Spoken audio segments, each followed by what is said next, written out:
No soy muy buena contando estas cosas, pero necesito escribirlo porque no hay un solo día en que no reviva esa noche. Me llamo Leticia. Soy de un pueblo pequeño cerca de Zumpango y hace casi un año mi hijo desapareció. Tenía 17 años, se llamaba Axel. No era problemático ni nada de eso, simplemente un chico tranquilo, amante de la música, de esos que siempre te hacen reír cuando menos lo esperas. Lo último que supe de él fue un mensaje diciéndome que iba a juntarse con unos amigos en la entrada, Vieja del Bosque.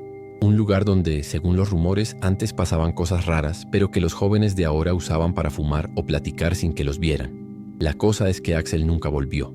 Al principio pensé que se había quedado con algún amigo, luego que tal vez se fue con la novia, pero al día siguiente su celular estaba apagado. Nadie sabía nada, y en la comisaría me trataron como si estuviera exagerando. Me dijeron que seguro era una escapadita o que ya regresaría, pero en menos de una semana ya eran 3 los jóvenes desaparecidos. Todos habían sido vistos por última vez en ese mismo punto, donde empieza un sendero entre matorrales que casi nadie usa. Y aún así, nadie hacía nada. Ni una patrulla, ni una linterna, nada. Pasé días llorando, pegando papeles con su foto, tocando puertas de vecinos, preguntando si alguien había escuchado gritos, motos, disparos, lo que fuera. Pero lo que me empujó al límite fue encontrar en la mochila de Axel una nota arrugada con un dibujo extraño como una especie de símbolo y una frase que decía «No mires atrás». Nunca supe de dónde lo sacó. En ese momento decidí que si nadie iba a buscarlo, lo haría yo. Así que una noche, cuando ya no podía más con la angustia, me puse botas, agarré una linterna vieja y una navaja de cocina. No dije nada a nadie, solo dejé una nota en mi mesa diciendo «Si no vuelvo, busquen el sendero». Antes de continuar, dime tú, ¿alguna vez han sentido que el silencio pesa más que el miedo? Porque eso fue lo que sentí al entrar a ese camino. Si estás viendo este video, dime desde qué país lo estás viendo y qué hora es allá. Quiero saber hasta dónde llega esta historia. Y si lo que cuento te toca de alguna forma, suscríbete al canal, porque lo que viví no se me va a olvidar nunca. Apenas entré al sendero noté algo raro. No había viento ni el crujido típico de las hojas secas. Nada. Era como si todo el bosque estuviera detenido, en pausa. Caminé con la linterna alumbrando el suelo porque el camino estaba lleno de raíces y ramas que podrían hacerme tropezar. A los pocos minutos empecé a ver cosas colgadas de los árboles, botellas de vidrio con tierra dentro, muñecos hechos con trapos, y lo peor, algo que parecía ser un pedazo de ropa manchada. Me acerqué y reconocí una parte de la camiseta de Axel. Ahí se me aflojó todo. Sentí un frío en la espalda que no venía del clima. No grité, no corrí, no podía. Era como si algo me agarrara desde adentro y me dijera que si hacía ruido, algo peor iba a pasar. Seguí caminando con los ojos llenos de lágrimas, pero sin dejar de avanzar. A unos 30 metros, vi una especie de estructura de madera, como un altar improvisado, con velas apagadas y fotos de otras personas. Niños, adolescentes, hasta adultos. En el centro había un cuaderno con dibujos raros, algunos hechos con lo que parecía sangre seca. Todo era como una mezcla de culto y amenaza. Cuando toqué una de las fotos para ver si reconocía a alguien, escuché pasos detrás de mí. Pasos, lentos como de alguien descalzo en tierra húmeda. Me di la vuelta rápido con la linterna en alto, pero no había nada. Solo el camino vacío. Entonces volví a oírlo, esta vez a mi izquierda. Giré otra vez. Nada. Pero cada vez que me movía sentía que algo me observaba desde más cerca. El aire se volvió denso, me costaba respirar. Y de pronto escuché una voz, bajita, casi como un susurro. No mires atrás, igual que en la nota de la mochila. Me quedé paralizada. La linterna empezó a parpadear y, te juro, en un destello vi una figura entre los árboles, agachada, con la cabeza ladeada, demasiado alta para ser humana. No sé cómo, pero salí corriendo. No me importaba si me caía o si me golpeaba con algo. Solo quería salir de ahí. El problema es que no reconocía el camino. Era como si el bosque hubiera cambiado mientras estuve dentro. Volví a ver los mismos símbolos en los árboles, las mismas botellas, como si estuviera atrapada en un bucle. Grité el nombre de mi hijo varias veces, sin respuesta. En un momento tropecé y caí. Cuando me levanté, el altar estaba otra vez frente a mí, pero ahora tenía una vela encendida, y sobre ella la foto de Axel, quemándose por un borde. Empecé a llorar como nunca antes, de pura desesperación. Tomé la foto incluso con el fuego quemándome los dedos e intenté borrarla con la mano. En cuanto lo hice, todo quedó en completo silencio. Ya ni siquiera podía oír mis sollozos. Era como si alguien hubiera cubierto el mundo con una tela gruesa. Cuando levanté la vista, vi la misma figura de antes, de pie en medio del camino. No se movía, No tenía rostro, solo esa silueta larga y curva como si estuviera hecha de humo inmóvil. Quise correr, pero mi cuerpo se paralizó de una forma que ni siquiera puedo explicar. Era como si el miedo se hubiera convertido en cemento dentro de mí. Juro por todo lo más sagrado que esa cosa empezó a caminar hacia mí, lentamente, y con cada paso que daba sentía que algo dentro de mí se rompía. No físicamente, sino emocionalmente, como algo que nunca volvería. Cuando se acercó lo suficiente no hizo nada. Se quedó allí parado mirándome con esa mirada de sin rostro durante unos segundos, y luego simplemente se dio la vuelta y desapareció entre los árboles, como si se hubiera desvanecido en el aire. Fue en ese momento que pude respirar de nuevo y mover las piernas. Corrí como loca sin saber a dónde ir, y de alguna manera salí del bosque y aparecí casi en la entrada del sendero. Me tiré al suelo y me quedé allí, llorando, hasta que empezó a salir el sol. Regresé a la casa destrozada, físicamente, emocionalmente, todo. Nunca volví a ver a Axel, y nunca más se ha vuelto a ver a nadie en ese lugar. El bosque creció tanto que hoy ni siquiera parece haber un sendero, pero sé lo que vi. Sé lo que sentí, y sé que esa cosa se llevó a mi hijo de una manera que nadie entendería. Intenté hablar con otras madres que habían perdido hijos similares, y una de ellas me mostró el mismo símbolo que encontré en la mochila. Estaba tallado en una roca en su patio trasero. Desde entonces, solo he estado seguro de una cosa. No fue un accidente, ni se trata de personas. Es algo más antiguo, más oscuro, algo que espera, que elige. Nunca volví allí. Tampoco conseguí dormir bien. A veces sueño con la foto quemándose, con esa figura en medio de los árboles. Y al despertar, tengo la sensación de que sigue cerca observándome. He pensado en mudarme a otra ciudad, en desaparecer también, pero algo me retiene aquí. Quizás la esperanza de que Axel siga vivo en algún lugar, o quizás el miedo de que si me voy, venga a por mí. No espero que nadie me crea, pero si has llegado hasta aquí, gracias por leer. Y si un día encuentras una nota que diga no mires atrás, por favor escúchame, porque a veces mirar es todo lo que necesitas para llevarte. No sé cómo empezar esto sin que parezca una exageración o un invento. Me llamo Mateo y todavía tengo pesadillas con lo que pasó hace unos meses. Nunca había contado esto en público, pero hoy sentí que tenía que sacarlo. Todo empezó con una invitación que nos llegó a varios por mensaje privado, algo así como la fiesta de los perdidos. No tenía ubicación exacta al principio, solo decía que si queríamos entrar, teníamos que confirmar asistencia antes de las 6:00 p.m. Me pareció raro, pero mismo tiempo, tenía esa vibra de evento prohibido que a muchos nos atrae. Le mostré el mensaje a mis amigos y 5 más dijeron que sí al instante. A las 9:30 de la noche nos llegó la dirección. Era una casa vieja en las afueras, de esas que uno no encuentra fácil en el mapa. Tenía rejas oxidadas, el pasto crecido, parecía abandonada, pero había luces tenues encendidas y un letrero pintado a mano que decía bienvenidos. No había nadie más en los alrededores, ni carros ni ruido, solo nosotros 6. Y como idiotas entramos. Pensamos que era parte de la experiencia, que era alguna fiesta tipo escape room o algo así, de esos juegos raros de internet. Pero apenas cruzamos la puerta se cerró sola detrás de nosotros con un golpe seco. Intentamos abrirla de nuevo, pero estaba completamente bloqueada. No sabíamos aún que desde ese momento estábamos atrapados. Adentro todo era raro.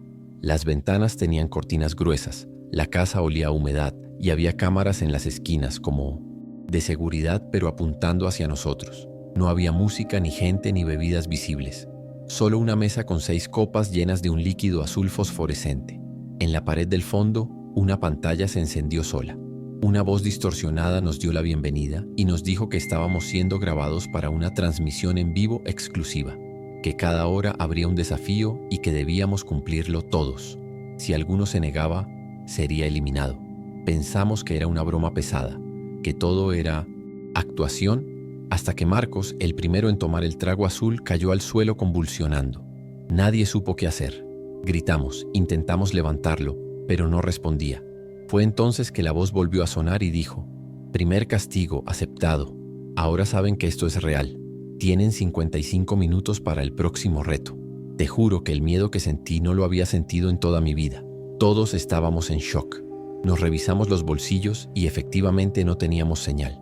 Las puertas no cedían. Las ventanas estaban selladas por fuera. Estábamos en una trampa, en un maldito experimento enfermo. Y lo peor es que la pantalla mostraba los comentarios de la gente viendo como si fuera un reality. Se reían, pedían más. Algunos escribían cosas tipo que se desnuden o hazlos pelear. Fue ahí que entendimos que no era un juego. Nos quedamos acorralados en la sala, tratando de pensar qué hacer. Marcos seguía tirado en el suelo sin moverse. Paula intentó romper una de las cámaras con una lámpara, pero en cuanto lo hizo, una alarma sonó por toda la casa. Las luces comenzaron a parpadear y la voz volvió a hablar. Advertencia: conducta no autorizada. Un segundo castigo se ejecutará. Pensamos que era otra amenaza vacía, hasta que las paredes empezaron a emitir un zumbido agudo, tan fuerte que nos hacía sangrar los oídos. Fue como si el sonido nos perforara por dentro. Solo paró cuando suplicamos, todos llorando, tapándonos la cabeza. La casa nos tenía dominados. Después de eso, el siguiente reto apareció en la pantalla. Uno debe quedarse en la habitación del sótano durante 15 minutos. Solo. Si no lo hacen, todos serán penalizados. Nadie quería ir. Nadie. Pero Daniel, que era el más tranquilo del grupo, dijo que iría él. Bajó por las escaleras del sótano y escuchamos cómo la puerta se cerraba atrás de él. Por un momento no pasó nada. Pensamos que quizás solo querían asustarnos. Pero cuando la pantalla mostró el sótano desde otra cámara, lo vimos parado frente a una figura, no sé cómo describirla. Era como un cuerpo envuelto en vendas negras, con una cara deformada, pegada al techo como una araña. Daniel no gritó. Se quedó paralizado. Nosotros golpeábamos la pantalla, tratando de avisarle, de decirle que corriera. Pero él no reaccionaba. La figura empezó a moverse, lenta, y descendió por la pared como si no tuviera huesos. La transmisión se cortó justo cuando la criatura lo tocó. Solo vimos una mancha de estática y la puerta del sótano se abrió sola. Bajamos corriendo y no había nada. Ni Daniel, ni la figura, ni cámaras. Solo un sótano vacío y silencioso, como si nunca hubiera habido nada ahí. Ya éramos 4, contando con que Marcos seguía inconsciente. Estábamos atrapados, siendo cazados, y la casa parecía saber todo lo que hacíamos. A partir de ese momento todo se volvió más confuso. Las habitaciones se movían. Lo juro, una vez abrimos una puerta que antes llevaba al baño y ahora era un corredor infinito, con espejos a los lados que mostraban nuestras caras distorsionadas como si fuéramos cadáveres. Otra vez entramos en lo que parecía la cocina y estaba llena de fotos nuestras, incluso algunas que jamás habíamos visto. Fotos de cuando éramos niños, de nuestras casas, incluso una de mí durmiendo en mi cuarto. Hacía solo un par de noches. ¿Quién las había tomado? ¿Cómo las consiguieron? Ahí fue cuando Emilia se quebró. Dijo que prefería morir antes que seguir el juego y se lanzó contra una pared. Cayó al piso con el cráneo abierto. No hizo falta que nadie la ayudara. La casa la había quebrado por dentro. Ya no pensábamos en escapar, solo en sobrevivir. Nos quedábamos juntos en la sala, tratando de no hablar mucho porque cada vez que alguien decía algo como «esto no es real» o «todo es mentira», algo pasaba, como si la casa se alimentara de nuestra negación.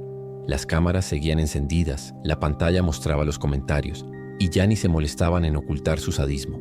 «Mátalo tú», «córtale un dedo», «hazlo», «llorar».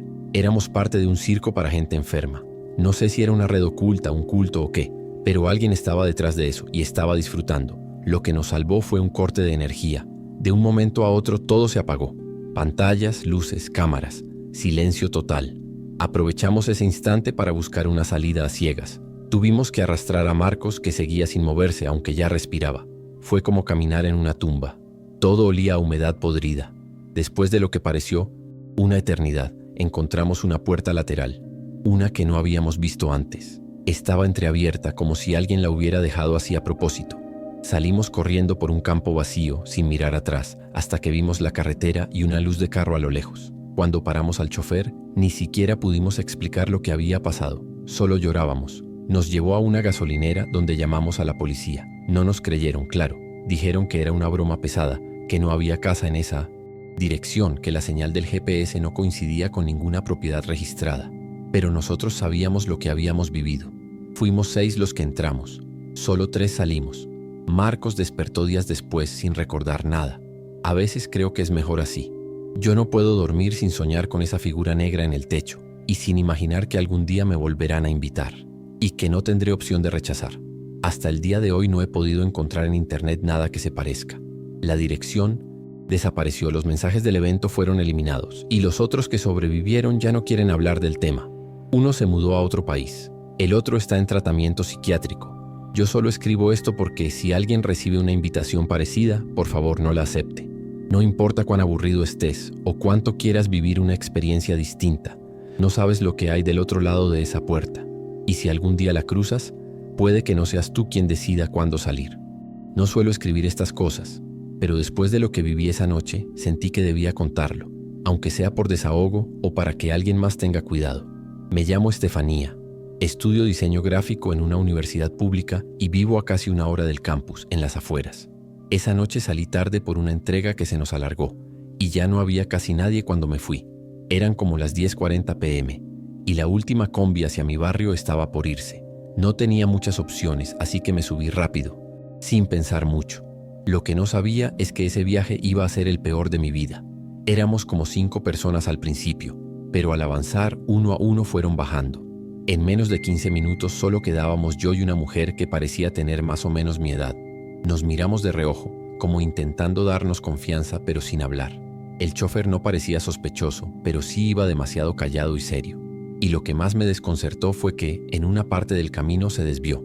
No era una calle cualquiera, sino una paralela que no forma parte de la ruta normal. Pensé que podía ser por tráfico o algo así, pero cuando quise revisar el GPS, mi celular no tenía señal. Intenté abrir WhatsApp, pero nada cargaba. Ni siquiera me dejó sacar una foto. Me empezó a sudar la espalda y miré de reojo a la otra chica. Ella ya tenía el celular en la mano, con la pantalla apagada, y su cara también era de preocupación. Me hizo un gesto casi imperceptible como diciendo, ¿también el tuyo no sirve? Asentí con la cabeza. El conductor no dijo nada, solo subió un poco el volumen de la radio. Era una canción cualquiera, pero sonaba raro, como distorsionada. En ese momento supe que algo no iba bien, y lo que vino después lo confirmó. En una esquina donde nunca paran, la combi se detuvo de golpe. Se abrió la puerta lateral y subió un tipo con gorra, sudadera oscura y una mochila. Lo primero que vi fue que no pagó pasaje. Lo segundo fue que al subir sacó un arma y la apuntó hacia el piso, como cubriéndola con la manga.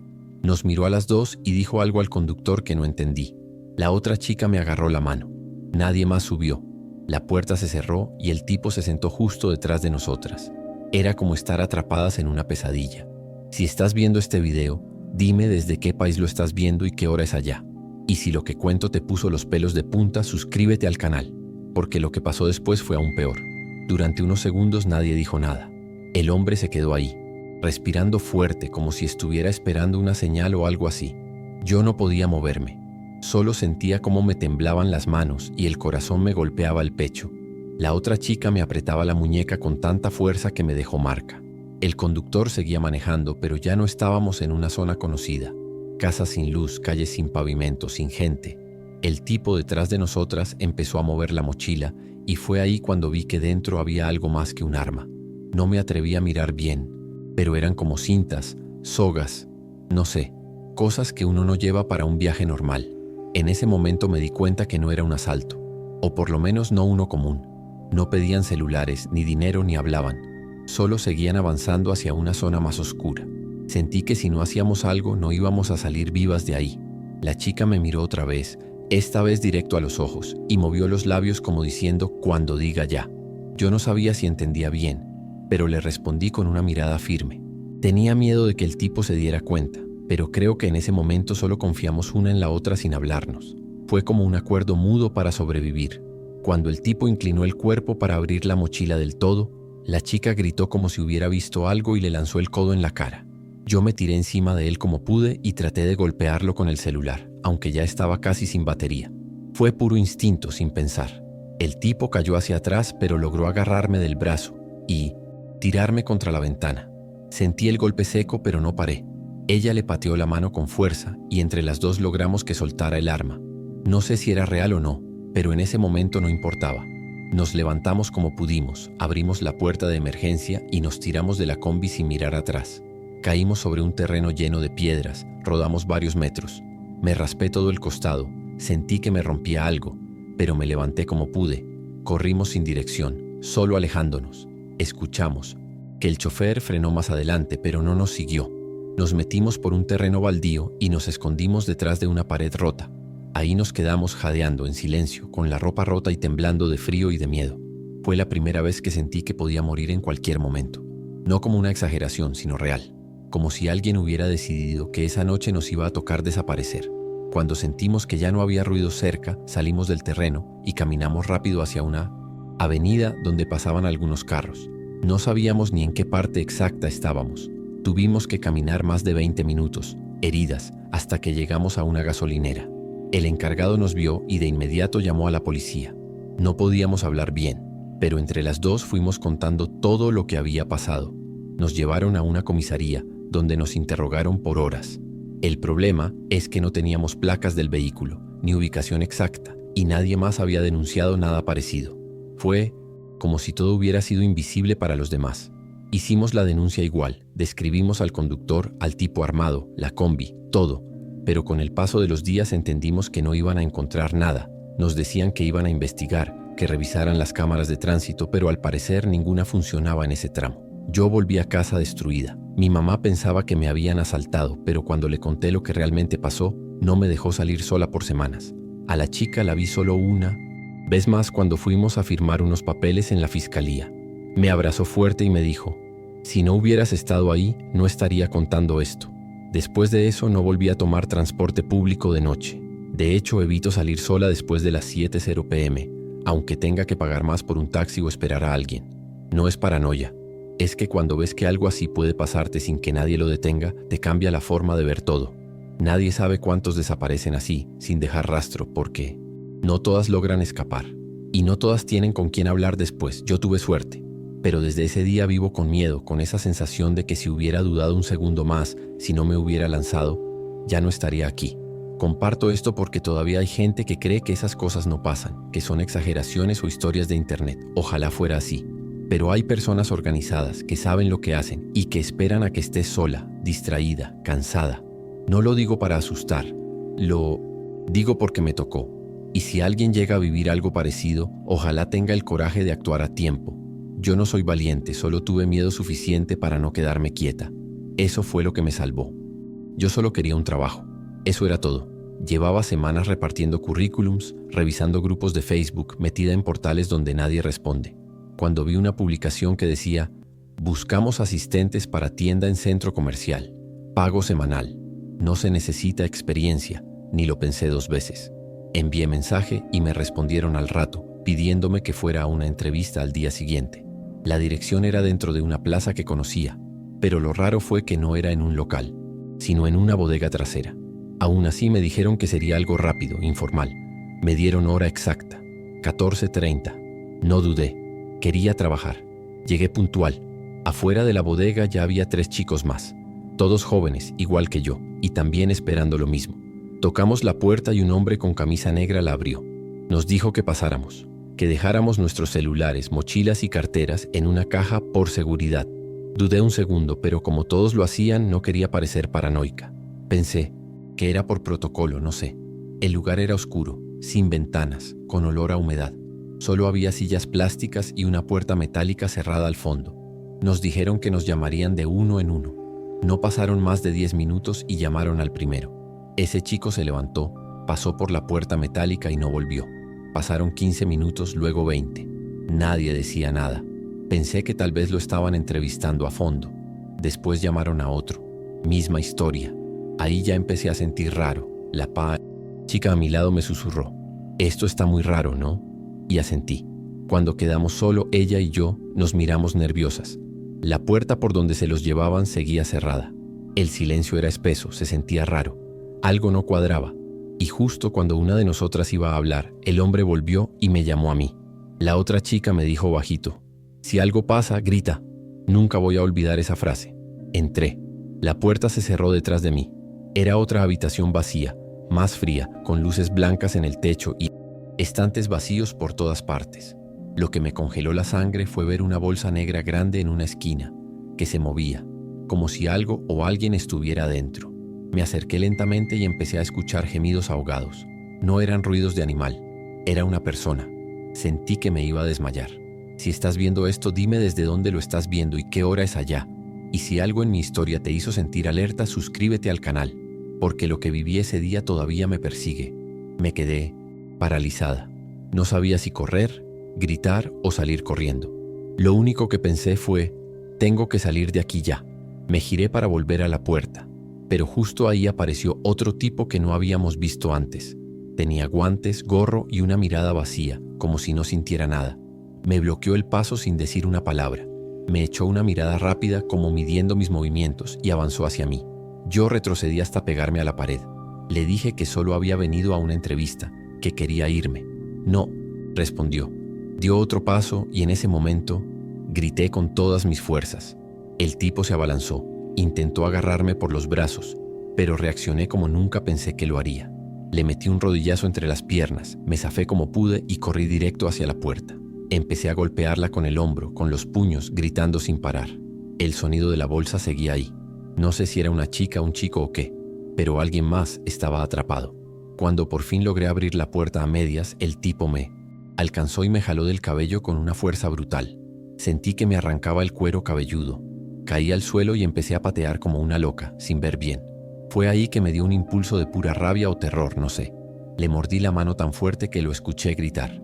Me soltó apenas unos segundos, lo suficiente para que yo me levantara y corriera sin mirar atrás. Crucé la primera sala, vi a la otra chica que aún esperaba y le grité, ¡corre! No esperó explicaciones, solo me siguió. Juntas, salimos de la bodega y nos metimos en la plaza corriendo, gritando que nos querían secuestrar. Nadie entendía nada. Una señora nos ayudó a llamar a la policía y nos quedamos ahí, temblando, llorando, sin poder respirar bien. La policía llegó después de casi 40 minutos. Entraron a la bodega, revisaron, y lo peor de todo, ya no había nadie. Ni los hombres, ni las bolsas, ni los otros chicos que habían pasado antes. La caja con nuestras cosas estaba vacía. Nosotras solo teníamos lo que llevábamos puesto. Nadie nos creyó al principio. Dijeron que estábamos exagerando, que quizá nos habíamos confundido de local. Pero insistimos, fuimos a poner la denuncia y dimos todas las descripciones posibles. Lo que dolió fue que, a los días, nos llamaron para decir que no encontraron pruebas. Ninguna cámara enfocaba la bodega, como si todo hubiera sido borrado. Nunca supe qué pasó con los otros chicos. Busqué en grupos, en noticias locales, pregunté en foros, pero no hubo ni un solo reporte de personas desaparecidas ese día en ese lugar. A veces me despierto pensando en la persona que estaba dentro de esa bolsa, si sigue viva, si logró escapar, si alguien la ayudó. Otras veces pienso que todo estaba planeado para que nadie los encontrara jamás. La bodega quedó cerrada, sin cartel, sin dueño, como si nunca hubiera existido. Volvimos con la otra chica a la plaza días después para ver si alguien sabía algo. Nadie quiso hablar. Una señora que vendía afuera solo nos dijo en voz baja, «Ustedes tuvieron suerte, vayan y no regresen». Desde ese día no he podido asistir a ninguna entrevista sola. Me da miedo cada vez que alguien me pide que deje mis cosas, que entre a un lugar sin ventanas, que espere en silencio.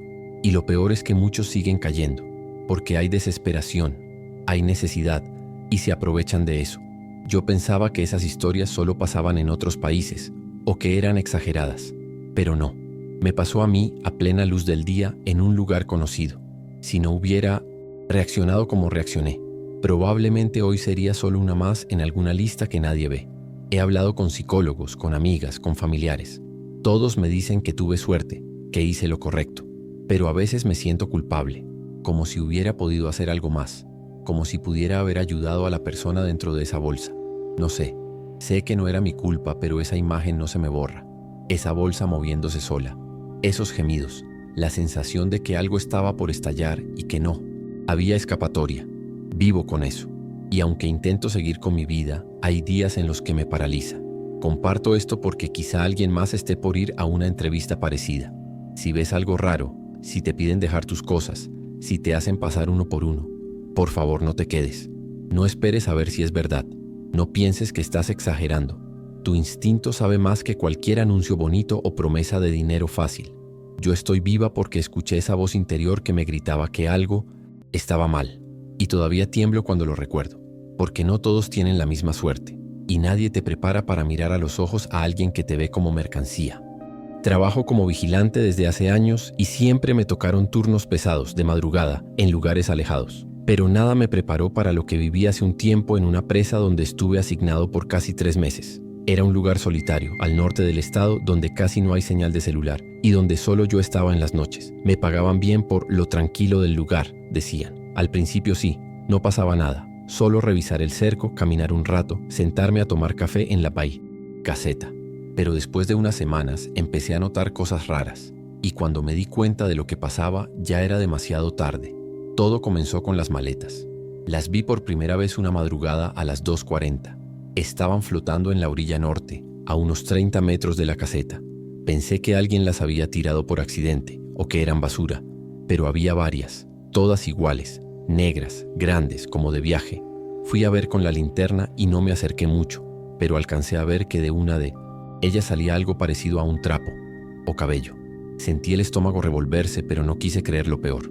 Al día siguiente, cuando volví al mismo punto, ya no había nada. Ni rastros, ni olor, ni maletas. Empecé a sospechar más cuando escuché motores. Era casi siempre a la misma hora, entre las 3:10 y 3:30 de la madrugada. Camionetas, siempre sin luces, bajaban por un camino de tierra que casi nadie conoce. Desde donde estaba, alcanzaba a verlas acercarse a la presa, detenerse por unos minutos y luego irse. Las primeras noches no me animé a salir. Pensé que tal vez eran pescadores ilegales o algo así, pero el miedo me apretaba el pecho y algo me decía que no era tan simple. Una noche me armé de valor y camuflé mi celular entre unas piedras para grabar todo lo que pasara. Esa grabación me cambió la vida. A la mañana siguiente, cuando revisé el video, vi claramente a 3 hombres bajando de una camioneta blanca, abriendo la cajuela y sacando lo que parecían cuerpos envueltos en plástico, sin apuro, sin ocultarse.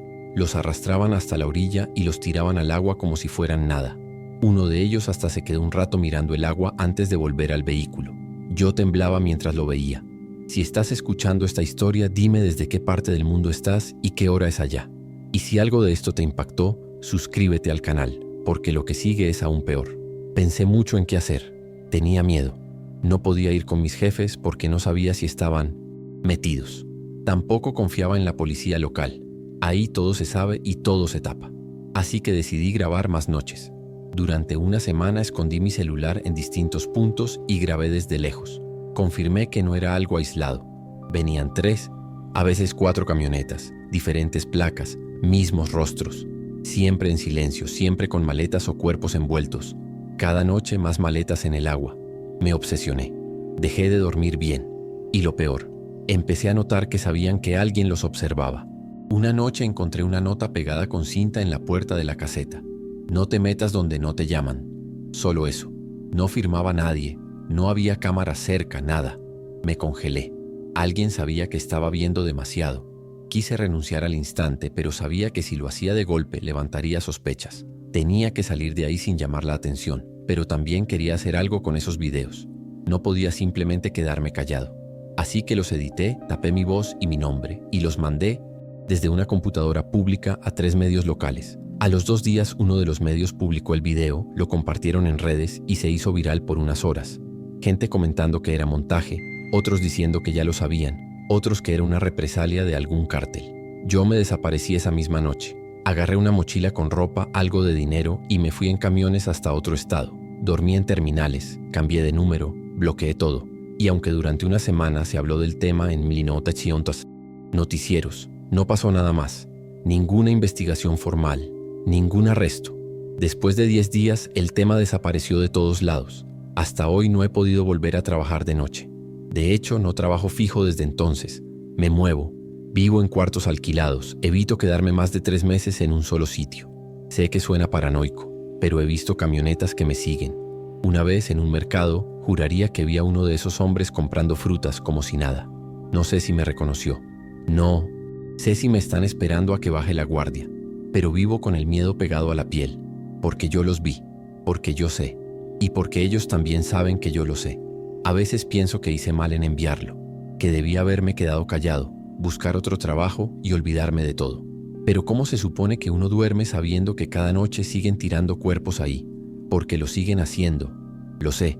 Una vez, por impulso, busqué noticias locales de la zona y encontré un post de Facebook de un pescador que decía que la presa huele cada vez peor, que ya no se puede pescar sin sacar algo raro. Lo comentaban como si fuera algo normal, como si el agua sucia pudiera ocultar la muerte de tantas personas. Nunca hubo un comunicado oficial, ningún operativo. Nadie fue arrestado, nadie dio seguimiento. Parece que todos, incluso los medios que publicaron el video, decidieron dar la vuelta y mirar hacia otro lado.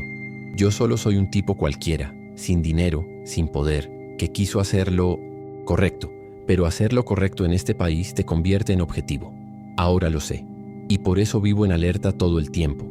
Reviso los espejos cuando camino. No uso redes sociales con mi nombre real. Cambio de número cada tanto. Vivo como si ya no me perteneciera mi vida. Lo peor es que ya no sé en quién confiar. Ni siquiera sé si alguien va a leer esto y creerme. Porque uno se cansa de tener miedo, de no poder hablar con nadie, de no tener pruebas nuevas. Y porque allá afuera hay gente desapareciendo cada día y nadie hace nada. Todo sigue igual. La presa sigue ahí, las maletas siguen llegando, y yo sigo vivo, pero como si no lo estuviera del todo, porque hay noches en las que despierto con el sonido del agua, y juro que escucho voces que me llaman por mi nombre, como si quisieran arrastrarme también. No espero justicia, solo quería dejar esto escrito, por si un día dejo de responder, por si un día aparezco en una de esas bolsas, para que quede claro que no fue accidente, ni suicidio, fue porque me atreví a mirar, porque traté de hablar, y aunque el mundo no haya hecho nada, yo sé que lo que vi fue real, demasiado real, y aunque corra, aunque me esconda, sé que la presa no olvida, y que el agua sigue guardando cuerpos, uno cada noche. Yo me dedico a esto desde hace años, soy guía de montaña, conozco bien la Sierra de Guerrero, cada ruta, cada punto de acampada, cada cambio en el terreno.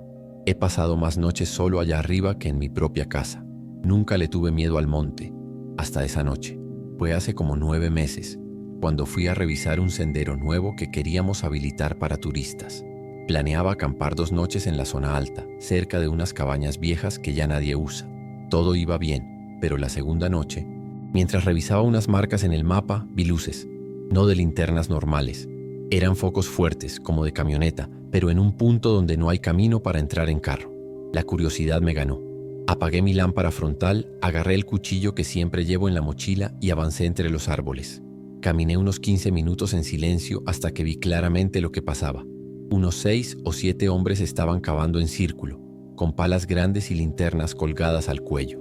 Cerca de ellos había algo tapado con una lona negra. No hablaban mucho, solo se movían rápido, como si ya supieran cuánto tiempo tenían. Me escondí detrás de un árbol grueso, conteniendo la respiración. Algo en el aire se sentía mal, muy mal, como si el bosque supiera lo que iban a hacer. Intenté retroceder sin hacer ruido, pero pisé una rama seca. El crujido fue suave, pero bastó. Uno de ellos se giró, alumbró hacia mi dirección y gritó: «¡Ahí hay alguien!». No esperaron a preguntar. 4 comenzaron a correr hacia mí. Salí disparado entre los árboles, sin rumbo claro, solo alejándome lo más posible. Corrí como nunca, esquivando ramas, piedras, troncos. El corazón me iba a explotar.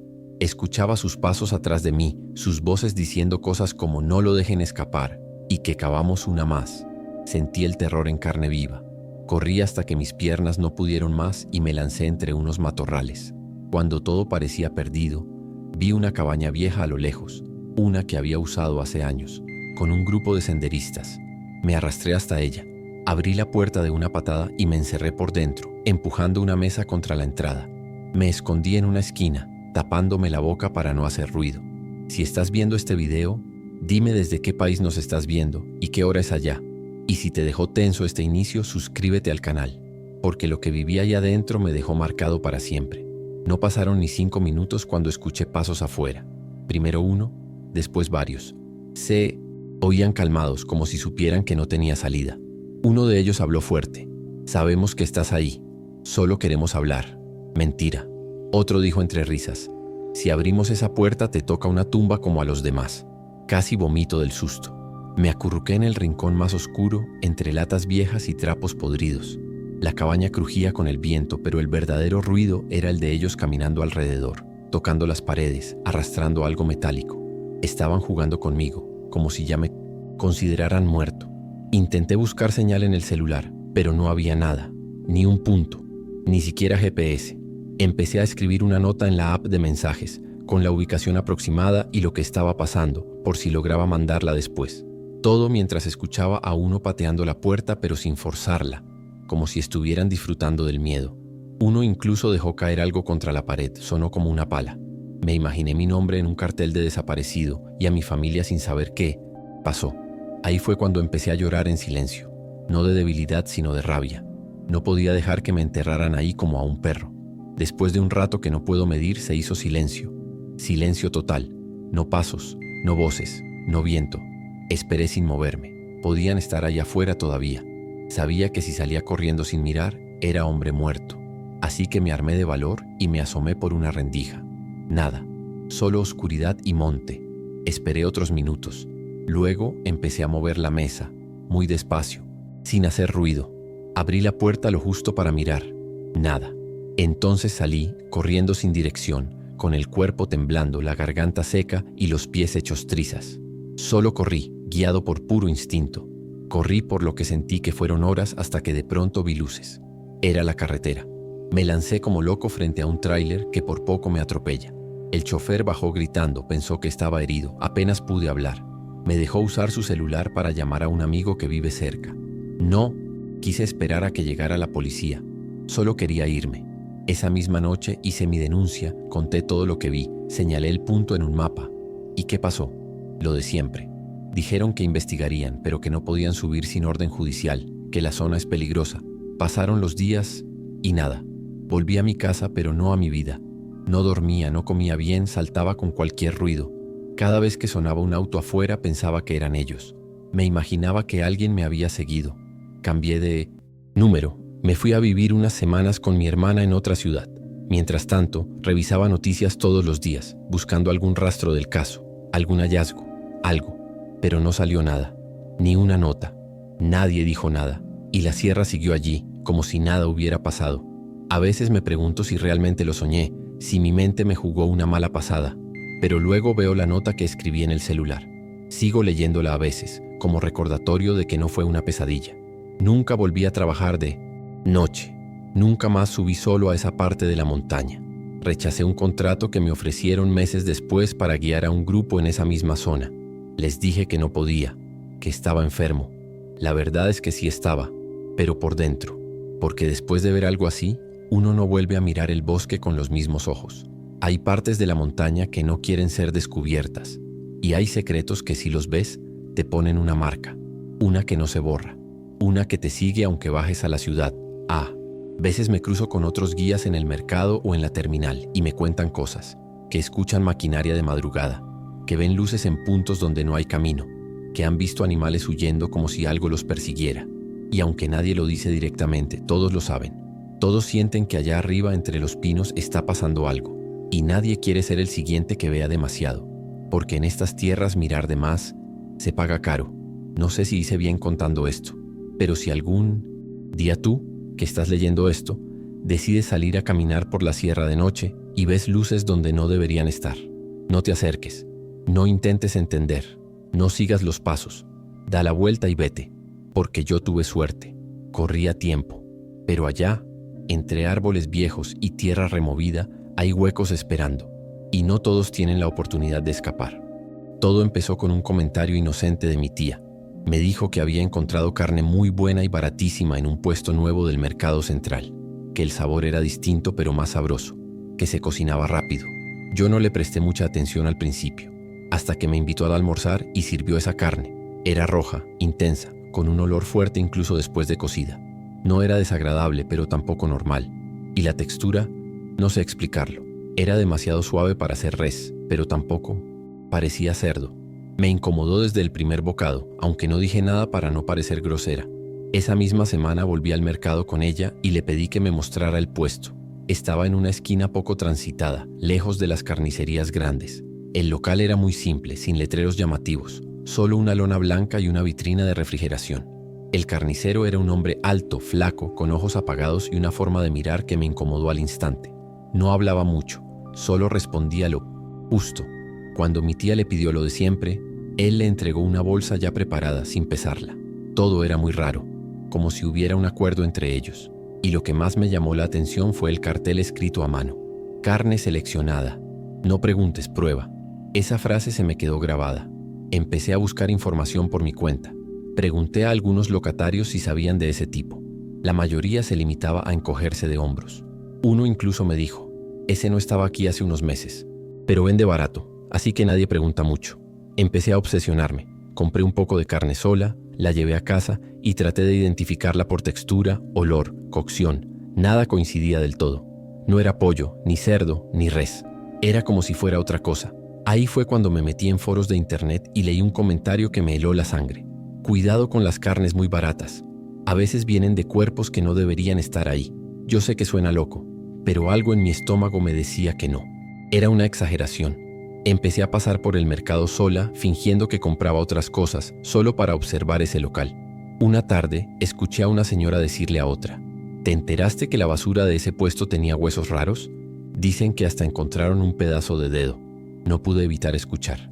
Me acerqué como si buscara tomates y presté atención. La otra mujer murmuró: ya vinieron a ver, pero nadie hace nada porque no hay pruebas. Todo lo tiran antes de que alguien lo revise. Sí, ¿estás viendo esto? Dime desde qué ciudad lo estás viendo y qué hora es allá. Y si esto te pareció inquietante, suscríbete al canal, porque lo que descubrí después no me dejó dormir. Después de escuchar eso ya no pude hacerme la tonta. Durante una semana volví todos los días al mercado a distintas horas, siempre buscando alguna señal, algo fuera de lugar. Empecé a notar que el tipo solo abría en ciertos horarios y que nunca dejaba que nadie viera la parte trasera del local. Una tarde decidí seguirlo discretamente. Lo vi salir con 2 bolsas grandes de basura y meterlas en la cajuela de un auto viejo. No usó el contenedor del mercado como todos los demás. Condujo unas cuadras y las dejó en un callejón detrás de un edificio abandonado. Esperé a que se fuera y cuando me acerqué, lo supe. Una de las bolsas estaba rota. De adentro salía un olor tan fuerte que me dieron arcadas.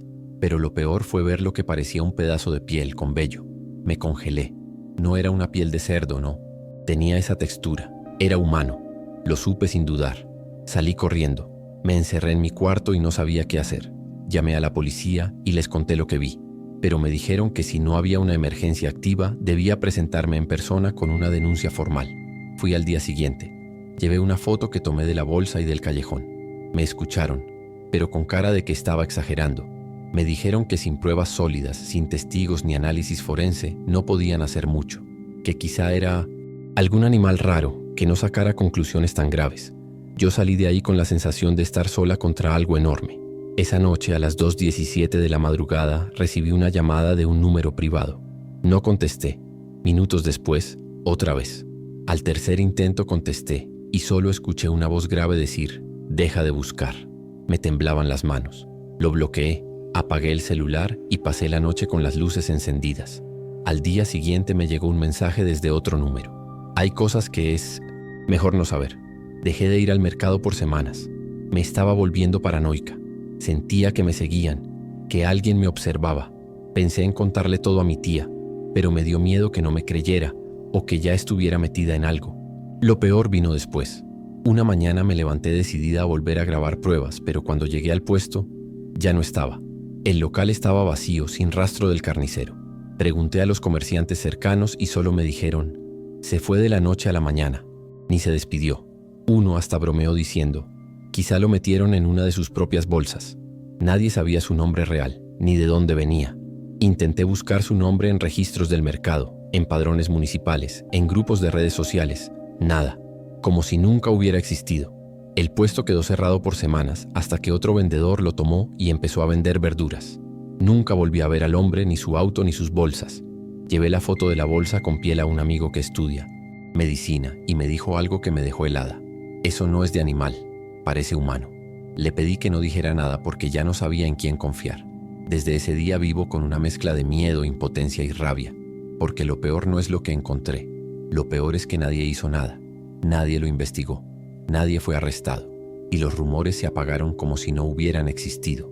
Me puse a buscar casos similares y descubrí que hay más de los que imaginamos. Carnicerías clandestinas, tráfico de carne, ilegal, incluso historias de desapariciones cerca de zonas de mercados. ¿Qué tan difícil es desaparecer a alguien en un sistema donde nadie pregunta nada mientras el precio sea bajo? No tengo pruebas legales, lo sé, pero lo que vi no me lo saco de la cabeza. Esa piel, ese olor. Desde entonces no confío en la carne barata. Si veo un puesto demasiado escondido, con precios muy bajos, ni me acerco. Y aunque mi familia me dice que ya lo supere, que fue solo una impresión, yo sé lo que vi y sé lo que sentí. Hay momentos en los que me despierto sobresaltada, pensando en que quizás alguien más compró lo mismo y nunca lo supo. Y me duele el estómago cuando recuerdo que la primera vez yo también me lo comí. Nadie quiere pensar en eso, nadie quiere enfrentarlo, pero pasa. y muchas veces pasa justo frente a nosotros. Escribo esto porque necesito dejarlo por escrito como un aviso. Si alguna vez vas a un lugar y sientes que algo no está bien, escucha esa sensación. Si algo huele raro, si el trato es muy callado, si hay cosas que no cuadran, aléjate. No todos los monstruos se esconden en la oscuridad. Algunos venden carne, cobran en efectivo y sonríen como si nada. Y cuando desaparecen nadie los busca, porque el silencio en estos casos vale más que la verdad. Y yo, desde esa vez, no volví a comer carne que no supiera exactamente de dónde viene. Hay cosas que uno ve y desearía no haber visto nunca, pero cuando lo tenés delante de los ojos, no hay forma de fingir que no pasó. Todo comenzó una tarde común, volviendo del trabajo. Caminaba por una calle bastante transitada del centro cuando una camioneta blanca frenó de golpe junto a la acera. Dos hombres bajaron rápido y, sin decir una palabra, agarraron a una chica que venía caminando sola. Ella gritó, se resistió, pero la empujaron adentro del vehículo en menos de 5 segundos. La camioneta arrancó y desapareció como si nada. Miré alrededor esperando que alguien hiciera algo, pero nadie se movió. Y yo tampoco hice nada. Me quedé quieto mirando. Esa noche no pude dormir. Tenía la imagen de la chica en la cabeza, su grito, el pánico en sus ojos. Me preguntaba si alguien había denunciado, si estaría viva.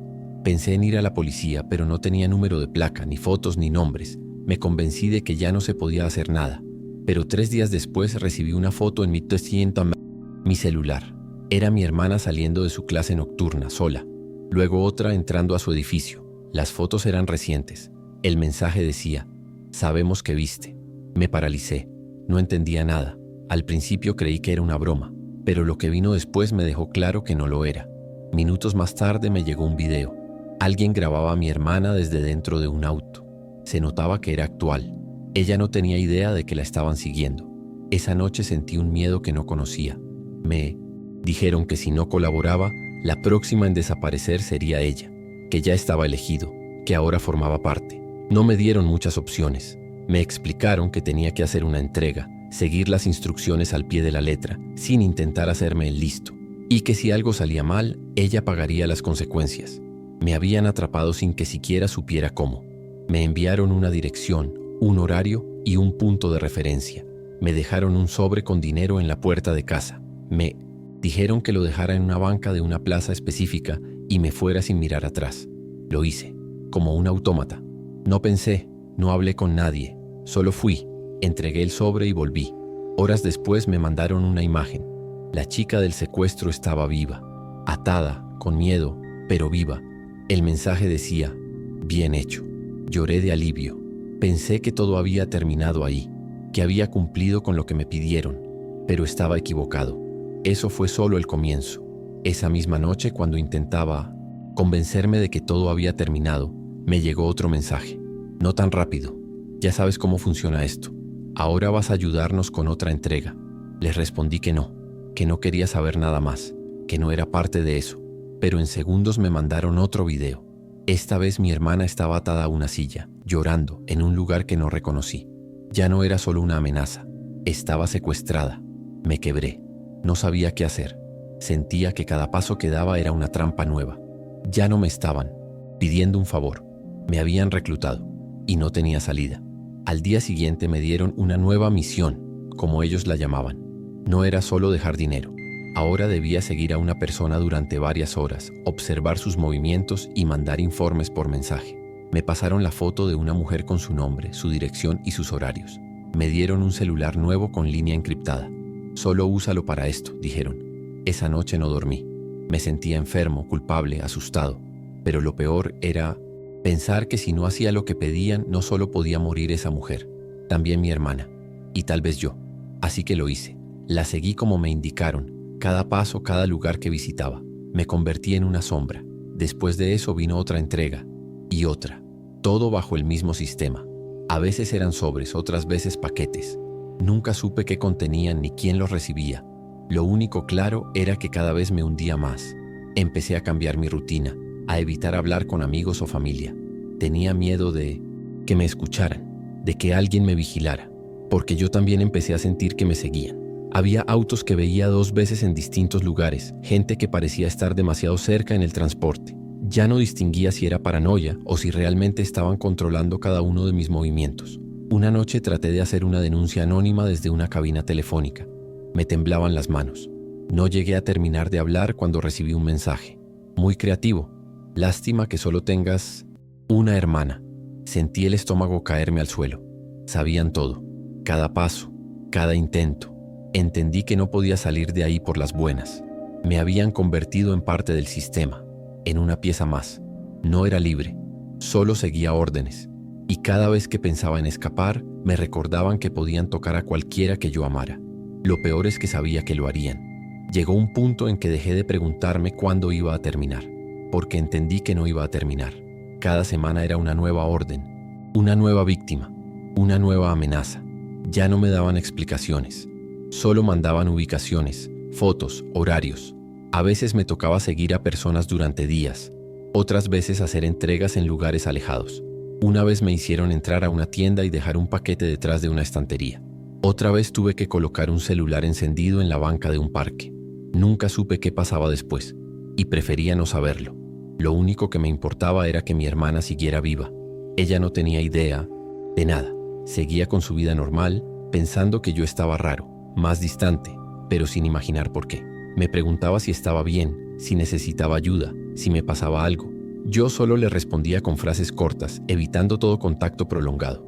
Me dolía, pero tenía que mantenerla al margen. Cualquier error, cualquier palabra dicha de más, podía costarle la vida. Me convertí en alguien que no reconocía. Un tipo silencioso, desconectado, que vivía con miedo de cada vibración en el celular. Porque cada mensaje podía ser una nueva prueba, o una nueva amenaza. Una tarde me mandaron una foto de mis padres. Estaban entrando al supermercado. El mensaje decía: por si estás pensando en jugar al héroe. Ahí entendí que ya no era solo mi hermana. Tenían a toda mi familia en la mira. Y si antes había tenido alguna intención de resistirme, en ese momento se evaporó por completo. Empecé a hacer todo de forma automática. Ya no pensaba, no cuestionaba, solo cumplía, como un soldado sin voluntad. A veces me preguntaba si esa gente siquiera existía como personas reales, o si eran solo una red de números, amenazas y violencia organizada sin rostro. Pero lo que me terminó de romper fue cuando me pidieron coordinar el seguimiento de una chica que se parecía demasiado a mi hermana. Mis piernas temblaban mientras la observaba desde una banca. Tenía la misma edad, el mismo tipo de cabello, incluso una mochila parecida. Me pregunté si alguien había hecho lo mismo con mi hermana semanas antes, si ella había estado así de cerca del peligro sin saberlo. Cuando me pidieron confirmar que estaba sola, que podía ser interceptada, me paralicé. No respondí. Me llamaron al instante. «Responde ya o será ella», dijeron. Y yo respondí, con el corazón hecho pedazos. Después de ese día, algo en mí se apagó. Ya no reaccionaba igual. Ya no sentía el mismo pánico, ni la misma rabia. Era como si hubiera cruzado una línea y me hubiera quedado atrapado del otro lado. Me convertí en alguien que existía solo para seguir órdenes y sobrevivir. Ya no me preguntaba si lo que estaba haciendo era correcto o no. Solo me concentraba en no cometer errores. Había aceptado que esa era mi nueva vida. Una vida prestada, controlada, vigilada, donde el silencio y la obediencia eran la única garantía de que las personas que amo seguirían respirando al día siguiente. Empecé a notar detalles que antes me pasaban por alto. Las órdenes ya no venían del mismo número. Usaban distintas voces, distintas formas de hablar. A veces me daban instrucciones que se contradecían. Me di cuenta de que había más gente atrapada como yo. Nunca los vi directamente, pero lo intuía. Había una red completa de personas cumpliendo tareas bajo amenazas. Algunos seguían, otros desaparecían.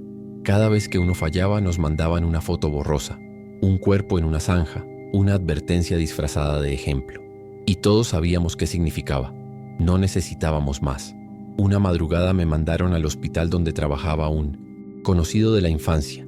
Me dijeron que debía seguirlo, que registrara sus movimientos y luego entregara un paquete en su casillero. Nunca supe si era para extorsionarlo, envenenarlo o simplemente dejarle una advertencia. Lo hice igual.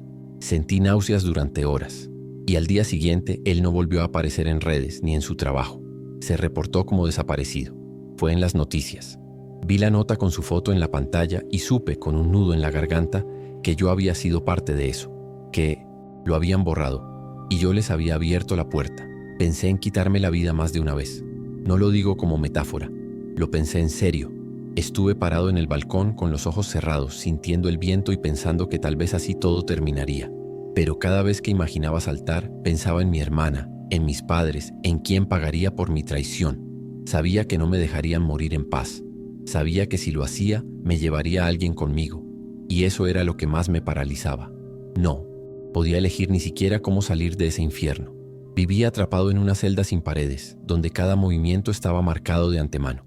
Con el tiempo dejé de esperar que me liberaran. Dejé de buscar señales de que esto podía tener un final. Lo único que hacía era seguir viviendo, moviéndome con cuidado, cumpliendo todo lo que pedían sin levantar la vista. Me convertí en un fantasma dentro de mi propia vida. Ni siquiera me atrevía a mirar a los ojos de la gente. Sentía que podían ver en mi cara todo lo que cargaba. A veces me hablaban de noticias, de personas desaparecidas, de cosas extrañas que pasaban, y yo solo asentía en silencio, sabiendo más de lo que podía decir.